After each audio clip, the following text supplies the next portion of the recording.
I wanna be a producer with a hit show on Broadway. I wanna be a producer. Hello, everybody. Welcome back. I am Ken Davenport. This is the Producer's Perspective podcast. This is going to be one of the last few podcasts of the summer, sad face. But don't worry, we got some really exciting people to warm you up as we get into the fall, including today's guest. Now, everybody knows who I talk to out there in the world when I talk about Broadway. Everybody usually knows that every staff position on a Broadway show is covered under the jurisdiction of a union or an association or a guild of some sort, from the actors to the director to the ushers. But what many people that I talk to don't know is that there's also an organization that represents the writers of dramatic works as well. And that organization is the Dramatists Guild of America, or the DG, as we like to call it here in the biz. And I am so grateful that today we have on the podcast the Executive Director of Business Affairs at the Guild, Mr. Ralph Sevush. Welcome, Ralph. Thank you, Ken. Ralph has been with the Guild almost 20 years now, and actually is also a writer as well of stage plays as well as fiction. In fact, I think we were in a few BMI workshop classes together. Long time ago. So, Ralph, why don't we start just by telling everybody out there who may not have heard about the Guild what it is and what it does.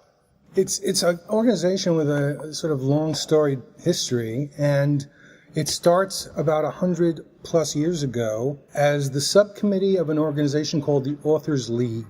The Authors League was an association of writers that started at the turn of the 20th century, the rise of the progressive era, the rise of labor and unions in America, and they were there as an association to look out for the interests of writers. At the time, it became clear that the interests of playwrights were somehow different than the interests of novelists and other writers. So a subcommittee of that league was created called the Dramatists Guild, and that committee became its own organization within about 10 years, and it really was based on the first contracts. 1926 was the first guild contract. It was called the MBPC, the Minimum Basic Production Contract. And people like Eugene O'Neill and George Bernard Shaw and the folks of that period fought long and hard to come up with an agreement that producers would respect and live up to. The reason that it came about is because up until then, playwrights didn't own or control their work. Producers would pay them very little. Very often the author had to have another role in the production. Either they were the actor or the producer themselves, or presenter of some sort. So that's how they made their living, really. And the writing was supplementary to that. There was no such thing as a professional playwright until the late 1800s. And then this organization came along to sort of standardize terms and help writers stand together with each other so that there would be a defendable contract in effect. And there was since 1926 up through the 1980s, at which point the producers got together and sued the Guild, and we sued them back. And out of that lawsuit came another contract called the Approved Production Contract, or the APC. And that's been the contract that's been in effect for the last 30 years or so. So the Guild is not a union, it's a trade association of property owners, essentially. Writers who own and control their work and license the rights to present it to producers for limited periods, for limited territories, limited purposes. And as a result of that license, a producer can earn an ongoing interest in the author's future revenue streams from that. And that's sort of the business model that evolved from the early 20s till now. Do you know what that first contract was in 1926? I think it was an O'Neill contract. I'm not sure exactly. It's amazing to me to hear that those names were so involved in something that we're still using today in some shape or form. Right. It was interesting that at the time, the producers, of course, Lee Schubert, being the leader of the producers group at that time, had, of course, no interest in participating in a standard contract. So they decided to break this new contract by going across to England to import plays, because the American writers wouldn't give them any. So they went to Shaw and Noel Coward and said, we'd like to bring your plays over. And Shaw said, oh, that would be great, as long as we do it under a guild contract. At which point they realized that wasn't going to change anything, so terms were agreed to. And how did you end up here at the Guild? Oh, a long and winding road. I started out in the film business before I even went to law school. And in the early, mid-'80s, I worked for New Line Cinema and some other film companies doing coverage of scripts and working in marketing department and things like that. And then I went to Cardozo Law School. And in the early 90s, I got out and was working for an independent producer and did that for a number of years. And I learned the business side of theater. The producer brought me in to do film deals because he wanted to do theater and film. And so while I was doing film deals for him, I learned the theater business. Theater wasn't a stranger to me. I grew up in a house where my mom was the Ethel Merman of the local Y, so she gave me piano lessons at an early age so I could be her rehearsal pianist. And that was fine when she was doing like Annie Get Your Gun, because Irving Berlin, was a Hummer, and his songs were usually in a major key of some sort. Right. But then she did Follies, and I was looking at a score by Sondheim with 7 sharps that changed to 6 flats, at which point I said, Mom, I'm going back to play Little League. You're on your own. So actually I was one of the few kids in my high school who loved the Mets and show tunes with equal passion, which put me in a very small group. So musical theater and theater generally was something I grew up with and was very happy to be back in when I was working with the producer. After he had produced a fairly large number of unsuccessful shows, I was looking for other opportunities. And the Guild at that time was looking to expand their legal staff. So that was a really good match because you sort of have to know what side of the table you belong on. I was never really particularly comfortable fighting on behalf of a producer's opportunity to make more money. That was never where my heart was. So when the playwright said, we'd like you to come and help us, I felt much more at home, and I found I slept a lot better. Didn't make as much money, but you make those kind of sacrifices. So that was 18 years ago, and I know because my daughter was born like 3 months after I started here, and now she's going to college next week. So 18 years later, now I mark the time. It's very easy to remember how long I've been here by her birthdays. You've seen a lot of changes, obviously, in your personal life to watch a daughter grow up. Yeah. In those 18 years. And I assume, like all of us, you've seen a lot of changes in our industry. But I'm interested from your perspective and from the desk you're sitting at right now, how has the industry changed in terms of what the writers face now and your challenges? What's happened over the last sort of 20 years, and it was part of a process that was going on long before I got here, but I've been aware of it, is this notion that somehow that the risk that writers run by being writers, by choosing that as a calling, is sort of discounted or not valued in the same way that the risk of money is valued. So what I've seen in the producing community is an effort to shift the burden of risk of the money from themselves onto the creative team, in particular the authors. See, everybody else in the production is represented by a union. There's the producers on one side and a union on the other. Everybody, from the people who hand out the programs and take tickets, people who sell the tickets in the box office, to the people who clean up the bathrooms afterwards, to the people who pull the curtains and do the designs and the wigs, of course, to the actors and the directors and designers and choreographers. Everybody has collective bargaining. The playwrights don't. The playwrights own and control their work, so they're not employees, so they don't have that. What they have instead is ownership and control of the work. That's the deal, the Faustian deal they made 100-something years ago. So they offer that play to the producer or the commission to write it or however it comes about. And then the producer used to raise money to produce that play. Now, because money became harder and harder to come by, producers had to pay more and more to get it. And whatever they ended up giving away in labor negotiations to the other creatives or the other people in the room, they simply looked to the author to make good their losses. So what happened is you have royalty pools, which takes writers from being compensated on gross to being compensated on net weekly profits. Then you have amortization, which reduces the net weekly profits by taking the cost of the show and spreading it out over 50 weeks or whatever to make sure that the money gets its money back first before the creatives. And so there's this ongoing process of sort of burdening the writer with the cost of the money when the writer has already taken the risk of being a writer.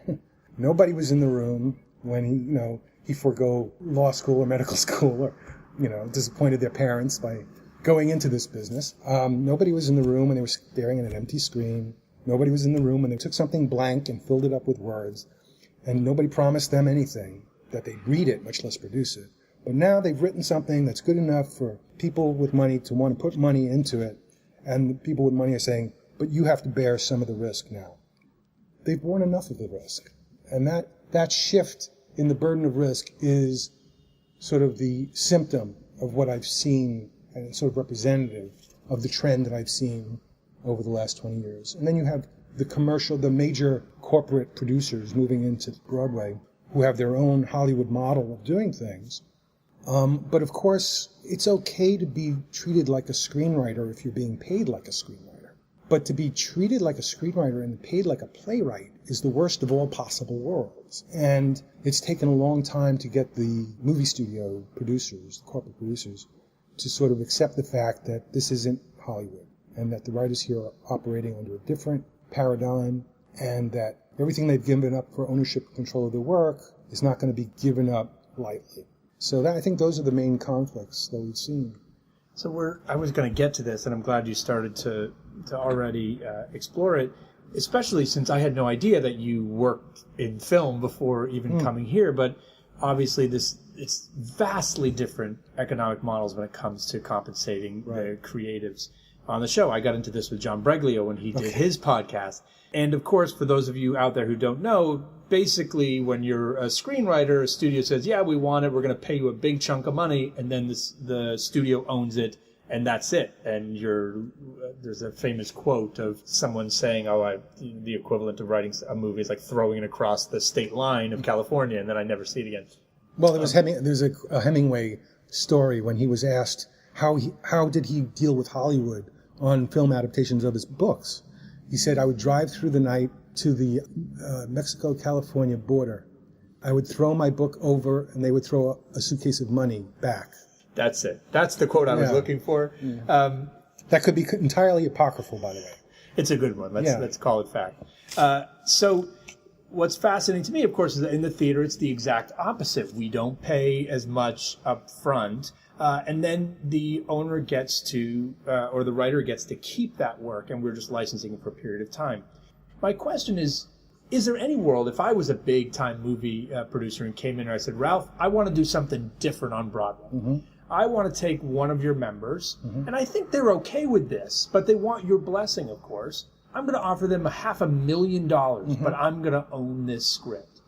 Is there any way that this would work? Is there any scenario that you would approve, do you think? In other words, we've already established what you are. We're just dickering about the price? Yes. Yes. No, because here's the difference. The film industry works because there are hundreds and hundreds of motion pictures produced every year and thousands of hours of television produced every year, just in America. And you can make a pretty good living as a writer, writing screenplays that don't get produced, or being the 11th writer in a writer's room, and put braces on your kids' teeth, and get health and welfare benefits and pension, and all those things. And in exchange for that, you give up ownership and control of your work. That's a reasonable deal that has worked for the last 60-something years. I think screenwriters would like to improve it, but whatever. The problem doing that in the theater is there's literally 40 buildings in America where a writer can make a living in the theater. 40. And half of them are filled with shows that have been running for years. There simply isn't the volume or the opportunity of work to make that deal work for theater writers. There may work for that one writer, but it won't work for writers because there simply isn't enough people who could get $500,000 to give up ownership and control. I mean, there's a reason Aaron Sorkin will come back and write a play every once in a while. There's a reason these guys come back. It's because even the most powerful of them want to be able to own and control their work on occasion, because when they have something significant they want to say it to a live audience on a stage where their words are their own. And to preserve that opportunity, we have to keep work for hire and we have to preserve ownership and control for members, because otherwise what writers would write for theater if there was no ownership and control? Just the ones who couldn't get work in Hollywood, where they could get paid better and could have health insurance and collective bargaining. Why? You would end up with sort of the idiot stepchildren. That would be the culture. That would be the theater in America. The writers couldn't make it somewhere else. Are we defending playwrights, yeah, but we're also, I think, safeguarding theater culture by ensuring that there's something for playwrights to write for without having to abandon it as a career entirely. I mean, it's already hard enough. There was a guild president named Robert Anderson, and here's another apocryphal quote. It may or may not have been said by Mr. Anderson, which is, you can make a killing in the theater, but not a living. And there was a book a few years ago by Todd London called Outrageous Fortune, which documented that fact, that you cannot really make a living as a playwright. And in fact, the IRS agrees, because we've seen a number of audits of writers where their business deductions were disallowed because what they're doing is considered a hobby. So in that environment, to give up ownership and control would be insane.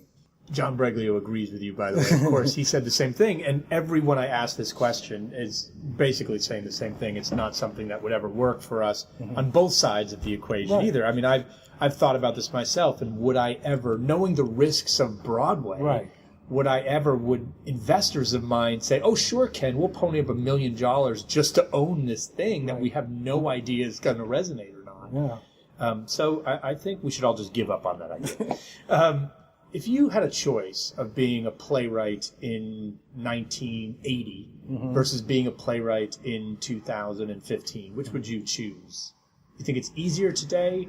There are more opportunities today? It's interesting. It depends what you want out of being a playwright. If what you want is to make a living, I don't know that you were any more able to make a living in 1980 than you are now. I do think that there was less internecine conflict. For example, because of the economic pressures that exist now on both the producers and all the other people in the production, there are members of a production that want a piece of the play in addition to the producer. Directors want a piece of the play. The cast of a workshop wants a piece of the play. Of course, the agents and the lawyers want pieces of the play. The producers earn a piece of the play by raising the money and producing the play.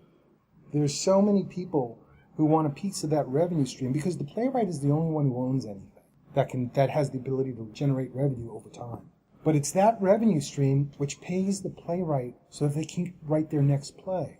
And so, I think there was less of that going on in 1980 than there is now. So in that sense, the playwright was able to maintain more of their revenue stream. Of course, I could be totally fictionalizing this, and it could have been just as bad then, but when I started, it was 1997.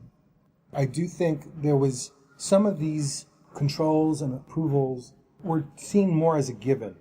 And now I think people under tougher financial constraints are looking for any way to maximize their revenues. And if that means trying to pressure the playwright into giving up more and more so that they can have more stuff to sell to an investor to raise the money, I think there's part of what's going on. And the movie studio producing is very much a factor now that wasn't a factor back then. So there's this downward pressure from the corporate producers. There's sideways pressure from collaborators, dramaturgs, directors, actors. There's all who want to feel like more part of it. There's pressure from Lord theaters. I mean, who would think that nonprofit organizations who've received the tax benefit of being nonprofit could then put their hands in the pocket of the playwright? Because they're under incredible financial pressure as well. We've had some success pushing back against that in recent years, but that's a real pressure. So the pressure comes from every direction. And I don't know that it was ever easy. I'm sure Shakespeare was sitting around saying, goddamn producers, what do I got to do to make a living in this business? I'll act. That's what I'll do. I'll direct. So I don't know that it was ever an easy job or a job you could make a living at. But I think there were certain things that were taken for granted as a given that are still now, in recent years, sort of under attack. It's fascinating what you said, though. I've never thought about it in this way, which is, the playwrights are the only people that own anything. Mm-hmm. So, of course, everyone looks to them. There's no one else to look to. It's the old man in the sea. Did you ever read The Old Man in the Sea? Another Hemingway reference. He has the fish on the hook, and he's trying to get it back to land. And all the way back, the other fish are taking bites out of it. So by the time he gets it back to the sand, there's nothing left but a carcass, and playwrights are just trying to get enough of it back to the beach that they can, feed their family one more day. It's a uncomfortable metaphor, but it's what it is. And we mentioned the corporate producers a few times already. What do you think of this influx? Do you think it's good for the industry? Does it make you nervous? How has it been already in dealing? I think that they're in business to produce a certain kind of show. And, there's a lot of sort of Sturm und Drang about, all these movie adaptations and musicals, whatever. Shows have always been based on something. They were based on plays, they were based on short stories. What difference does it make what it was based on? I don't see that as an inherent evil, And the corporate producers pay very well, by and large. Not well enough to own and control the work, but certainly well enough to put a writer in a situation where they can then go off and write their own stuff on spec, which is what they're going to be doing anyway, and they don't have to write TV for a while. I think some of them producers are better than other producers. I think that's true with commercial producers or corporate producers. Some of them are better at their jobs than others. What is a better producer for you? What are the characteristics that you look at when negotiating with one, when talking to one, that makes a producer better today than yesterday? What I would consider a good producer many years ago, in the sense that he knew he wasn't the writer, he knew he wasn't the director, he knew he wasn't the designer. He knew what his role in the production was. And his role from his point of view was to be sort of a midwife, to birth this creature, to get everybody in the room and facilitate the creative process. And then to draw enough of a crowd to make it all pay off for everybody involved. I think there are some producers who think of themselves as authors, auteurs, or something. I think that can be dangerous. I think there are some producers who don't respect artists and see them as tools to create this company that will then generate profits. And that's part of the producer's job, but it's not the entirety of it. And to the extent that there's a lack of respect for the artists involved in the project, you're going to get the kind of artists you deserve over time. You will develop a reputation as someone who doesn't respect artists, and sort of nature will take care of that. The word will get around, and you'll find yourselves working with inexperienced writers who don't want to be treated poorly, who don't know that they're being treated poorly, rather than experienced writers who know the difference. Now, sometimes that can pay off big. Anyway, I wouldn't, bet my house on it. So I think a good producer is one who knows his role, who respects artists, and isn't looking to make their bones on the back of trying to break a union or guild contract, or trying to show how tough they are, or have so much ego invested that they let it get in the way of the show. I've seen a lot of ego in this business. It's an ego-driven business. Anytime you get into the arts, the creative, where billing matters so much, and you spend so much time negotiating billing clauses, you're in a business about ego. It's fine to have ego, but you can't let it get in the way of the production. And sometimes I find producers who are fighting for things that are literally meaningless, but they want to be able to say they have it.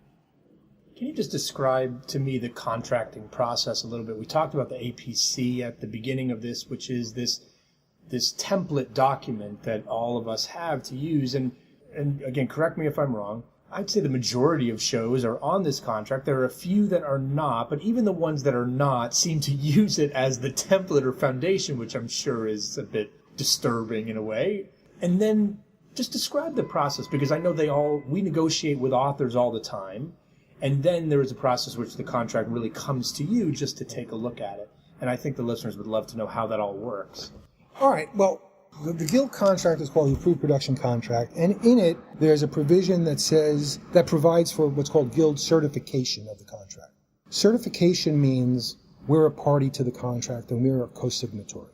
The contract has 21 sections in it, and then there's a section 22, Article 22, which basically says, and then anything else the parties may agree to, as long as it doesn't undermine the contract. So that addendum is basically what comes to the office, and I review them looking for pluses and minuses. What things are above minimum terms? What things are below minimum terms? Are there trade-offs? Are there quid pro quos? is the contract on the whole equivalent to the standard model agreement? Have there been too many concessions that would hurt other writers? Have there been enough pluses to offset them?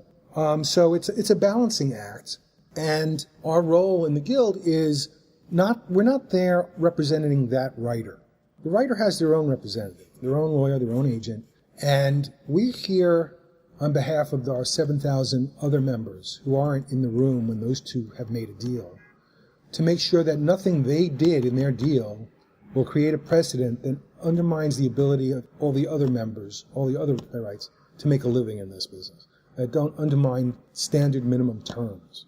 So, it's a difficult weighing process, and we try and be objective about it and try to remember that we're not here to stop productions. We're here to facilitate them, to facilitate our members being able to do the work. We just have to step in when the narrow interest of that one writer is putting at risk the ability of 7,000 other writers to make a living. So that's where we sort of draw the line, where precedents are being established that would be harmful. And we have a limited period of time to respond to the contract. We we either are able to certify it or we're not. If we're not able to certify it, we then make comments on the contract for the parties to consider. If they can incorporate them into the contract, we'll be able to certify it. And then usually another round of negotiation happens, and a final certification letter is issued, and we're able to certify the agreement with certain provisos that have been agreed to by everybody. We often get a lot of anger and complaint from producers who've said, look, I spent a lot of money to negotiate this contract. The author was well represented.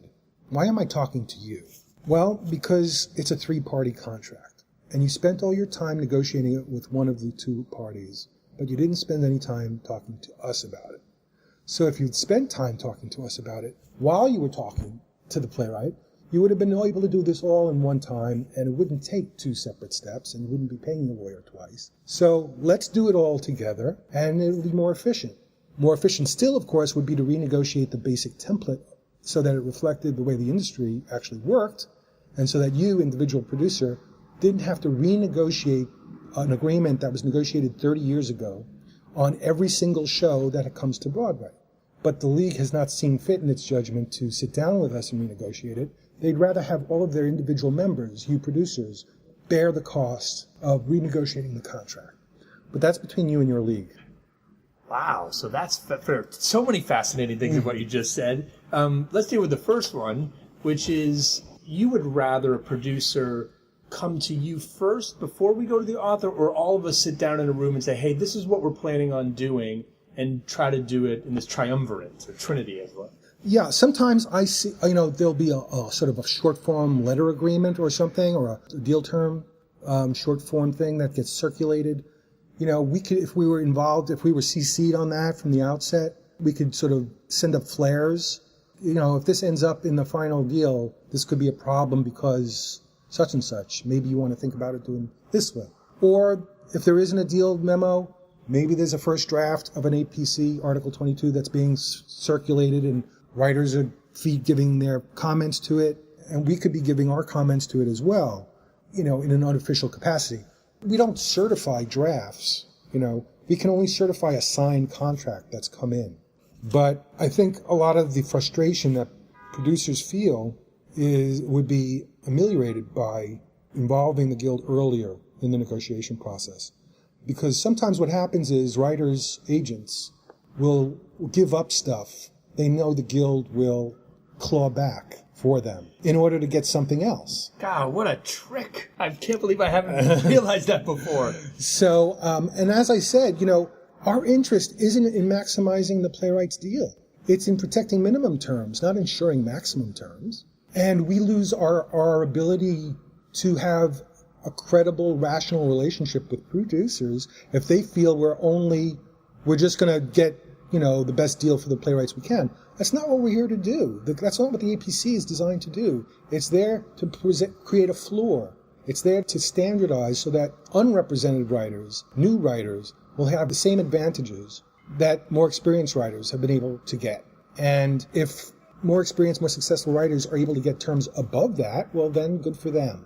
but that's between you and the agent. That has nothing to do with us. So to the extent that the agency rep is using us as the bad guy so that they can get a better deal in some ways, they're essentially playing us against the producer. That's not a situation we're particularly happy to be in, but we have to do that when we've been put in that position. And so that's why that becomes a difficult. And it sounds like you are an advocate for opening up the APC that was written 30 years ago when the business is much different and figuring it out for today. Oh, absolutely. And we've tried to ask the league to do that with us, and they've refused because of what they claim are antitrust issues, which is just a convenient way of saying, no, we don't want to talk to you, and we don't have to talk to you. And they don't have to talk to us. So, why should they?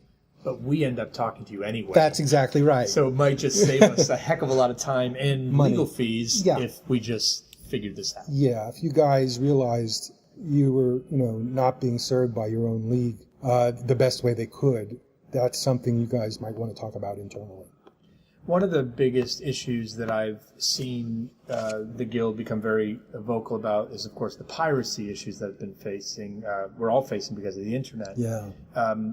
You don't represent, people say, oh, you represent writers. It's not, writers mean composers, lyricists, as well as librettists, of course.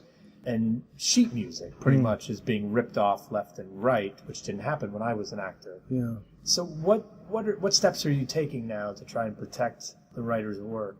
It's interesting. I mean, we're doing a podcast right now. And in 1980, there was no such thing, right? So you're talking about the different world that the writer lived in then and now. The biggest difference, I suppose, is the technology. Technology is a double-edged sword. It's a tool like every other tool, and sometimes it could be used well and sometimes not. The ways it's used well, playwrights have greater access to, it used to cost a playwright a lot of money to Xerox their script and mail it to people and wait months to hear back and send it out again and again. And we used to get all these calls from writers saying, they never returned my script. You got to get, and we write letters to producers saying, please return so-and-so script. It all seems like so quaint now because everybody submits electronically at this point, digitally. There are no postage costs. There are no printing costs. And there are a greater sort of array of opportunities, production opportunities because of that, which is all to the good. There's also, when people do unauthorized or unlicensed productions, the play publishers and agents and authors can find out about it. Google Alerts or whatever will tell you when somebody's publicizing a production that there is no license for. So that's another plus. But, there's a cost to all of these things, which is one is the greater, you've lowered the barriers not only to production, but to piracy, to illegal access. So how do you deal with that?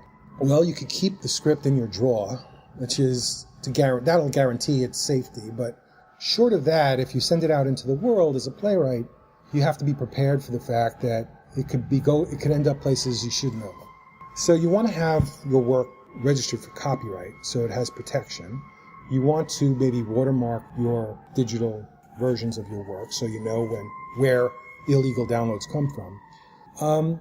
The Guild has also taken an initiative on the sheet music issue. We have a piracy subcommittee. You may look on our website. There's a music video called "You're Playing Our Song" or something like that. It's just to remind people that when you download a song or a sheet music or something illegally, there's actually somebody who wrote that song who's not getting a royalty, and that's not a big corporation. That's somebody who's depending on that royalty stream to make a living. And if you really like those artists, depriving them of making a living is self-defeating. They're not going to make more of the stuff you like if they can't make a living doing it. So there's an educational component to what we're doing and trying to let people know that there's an impact to that. There's also a effort to try and make stuff more available legally. There's going to be websites and other places where unpublished work will become legally published and available, even though they're not from big publishers, but individual playwrights can make their stuff available in a way that's legal.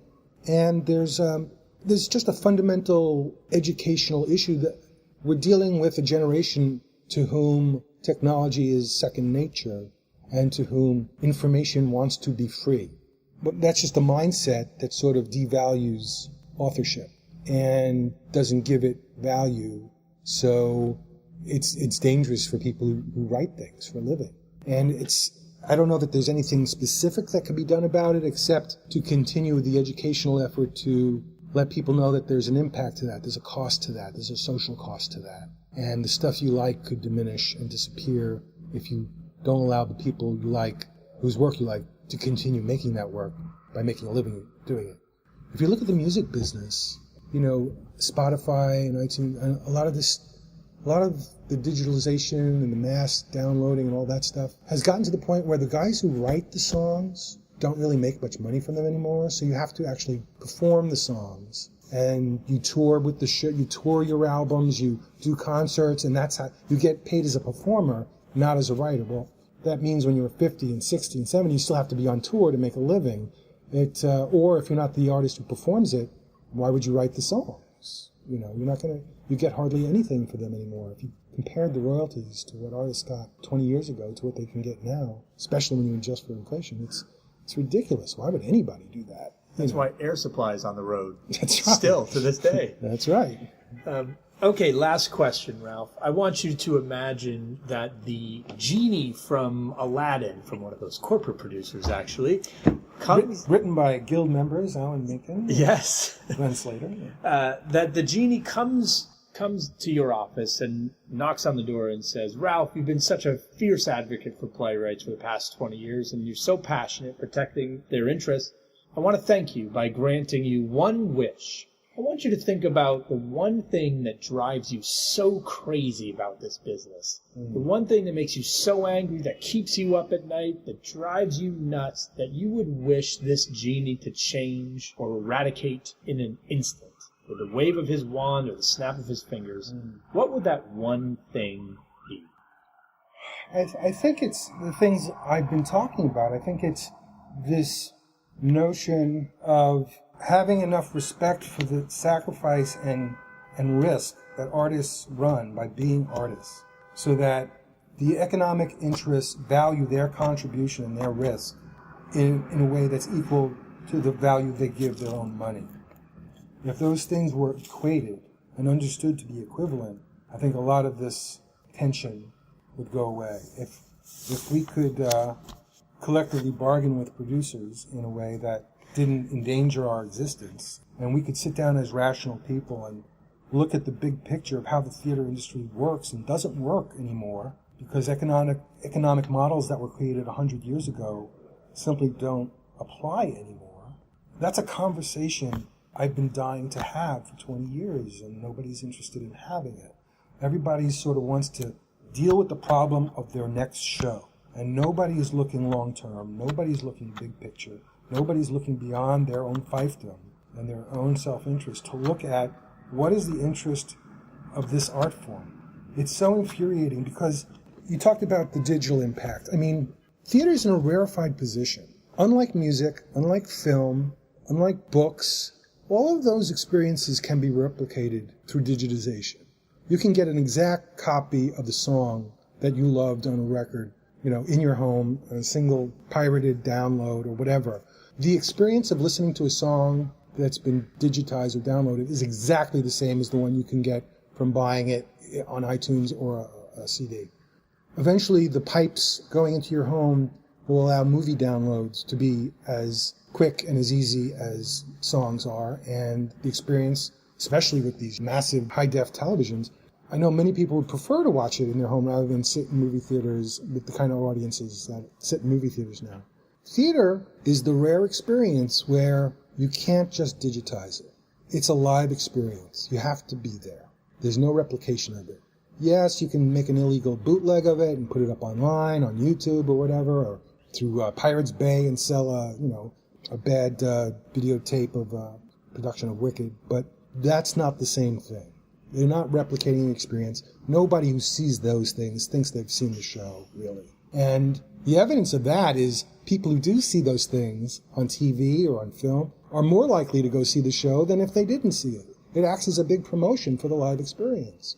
So in a lot of ways, it's the limited, sort of primitive technology of theater makes it immune to the problems of digitalization and theft and piracy. But because of that, we're not taking advantage of the fact that that unique niche is still available. Nobody's looking at what that market is. Nobody's looking at how to reach it.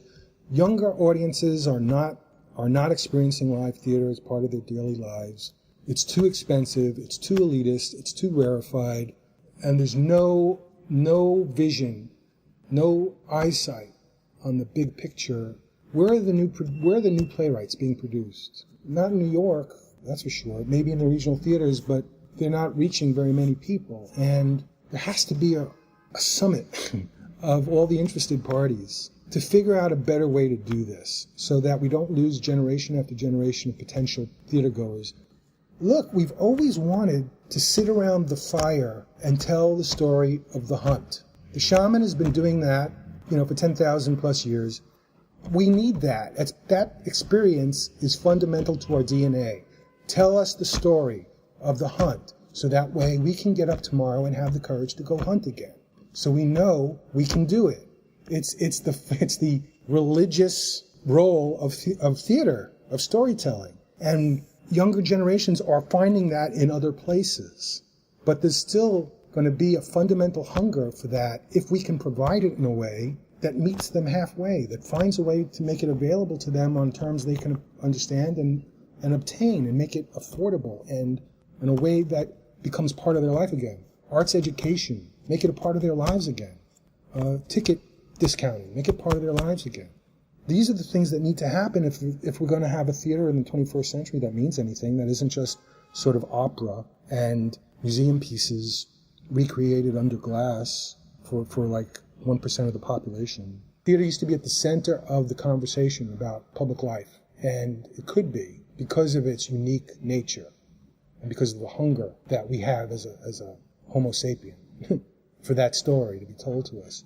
But nobody's looking down the road enough to feed that hunger, to satisfy that desire, to meet that need, and it's going to be to the detriment of the culture and to everybody who's involved with it if there isn't somebody doing that. So I guess that's the big wish, is that we could get in a room together and figure it out. Well, I would certainly volunteer to be in a room with you to discuss it at any time. I want to thank you so much for not only being on the podcast, but for being such a fierce advocate for the playwright.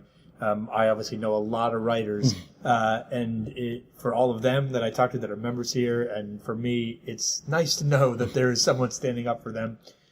If you are a writer out there, we've talked a lot of big names here, Aaron Sorkin and George Bernard Shaw, but the fact is anyone can be a member of the Dramatists Guild, correct? That's right. All you have to have done is written something. So if you're a playwright or a composer or a lyricist and are looking to get some representation, learn some more, there's an incredible amount of resources on the Dramatists Guild website, and for being a member. In fact, I just stole like 4 issues of their magazine from the coffee table. Don't tell Ralph. Just go to dramatistsguild.com. There's a great deal of information and resources there for you. Thank you so much for listening, and we'll see you next time.